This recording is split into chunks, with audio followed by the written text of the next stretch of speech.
బోనాలు తెలంగాణ సంస్కృతికి జీవం పోసే పండుగ. తెలుగు పంచాంగం ప్రకారం ఆషాఢమాసం ప్రారంభమైన తర్వాత వచ్చే మొదటి ఆదివారం లేదా కొన్ని ప్రాంతాల్లో మొదటి గురువారం నుంచే బోనాల ఉత్సవాలు మొదలవుతాయి.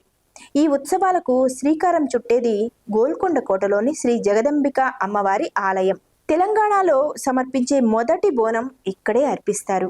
దీనినే బంగారు బోనం అని పిలుస్తారు. భక్తుల నమ్మకం ఏంటంటే మొదటి బోనం జగదాంబికకు సమర్పిస్తే రాష్ట్రం మొత్తం సుఖ సంపదలతో నిండిపోతుంది అని. రెండవ ఆదివారం సికింద్రాబాద్లోని ఉజ్జయిని మహంకాళి అమ్మవారి ఆలయం భక్తులతో కిక్కిరిసిపోతుంది. ఇవే ప్రసిద్ధమైన లస్కర్ బోనాలు. అదే రోజు బల్కంపేట ఎల్లమ్మ ఆలయంలో కూడా బోనాలు జరుపుకుంటారు. అమ్మవారి కళ్యాణం అత్యంత వైభవంగా జరుగుతుంది.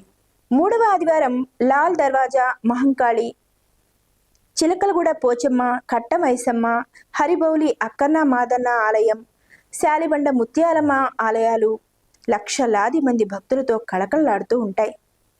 ఉజ్జయిని మహంకాళి ఆలయానికి సంబంధించిన చరిత్ర మీకు తెలుసా? 1813వ సంవత్సరం ఆ ప్రాంతంలో సికింద్రాబాద్కు చెందిన సూరటి అప్పయ్య అనే వ్యక్తి బ్రిటిష్ సైన్యంలో పనిచేస్తూ మధ్యప్రదేశ్లోని ఉజ్జయినికి వెళ్ళాట.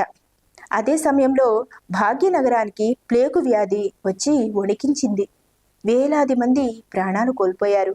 అప్పుడు అప్పయ్య ఉజ్జయిని మహంకాళి అమ్మవారి ఆలయంలో, మా నగరాన్ని రక్షించు తల్లి, వ్యాధి తగ్గితే నీకు అక్కడ హైదరాబాద్లో ఆలయం కట్టిస్తాను అని మొక్కుకున్నట్ట.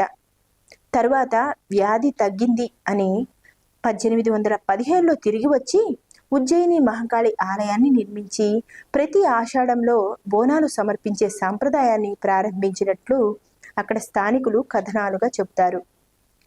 అందుకే ఈ ఆలయానికి లక్షలాది మంది భక్తులు తరలి వస్తారు. అసలు బోనం అంటే ఏంటి, ఎలా తయారు చేస్తారో తెలుసుకుందాం.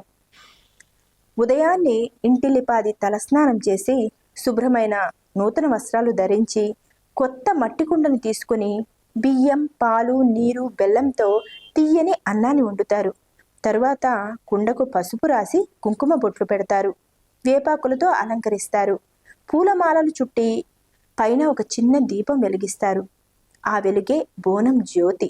ఆ జ్యోతి భక్తి, ఆశ, జీవన వెలుగు అనే భావాలకు ప్రతీకగా నిలుస్తుంది. అలంకరించిన బోనాన్ని మహిళలు తలపై మోస్తూ దేవాలయాలకు తీసుకువెళ్తారు. పట్టు చీరలు, బంగారు ఆభరణాలు, చేతి నిండా గాజులు, నుదుటన పెద్ద బొట్టు, తలపై వెలిగే బోనం. ఈ దృశ్యం తెలంగాణ సంస్కృతికి సజీవ చిత్రం. డప్పుల మోత, మేళతాళాలు, జానపద గీతాలు, జై మహంకాళి అనే నినాదాల మధ్య భక్తుల ఊరేగింపు ముందుకు సాగుతుంది. ఆ ఊరేగింపులో అత్యంత ఆకర్షణీయమైన పాత్ర పోతరాజు. పోతరాజును అమ్మవారికి సోదరుడిగా భావిస్తారు. శరీరమంతా పసుపు పూసుకొని ఎర్రటి వస్త్రం ధరించి నుదుటన సింధూరం, కాళ్లకు గజ్జెలు, చేతిలో కొరడ, డప్పుల లయకు తగ్గట్టు అతను చేసే వీరోచిత నృత్యం చూసేవారిని ఉర్రూతలూగిస్తుంది.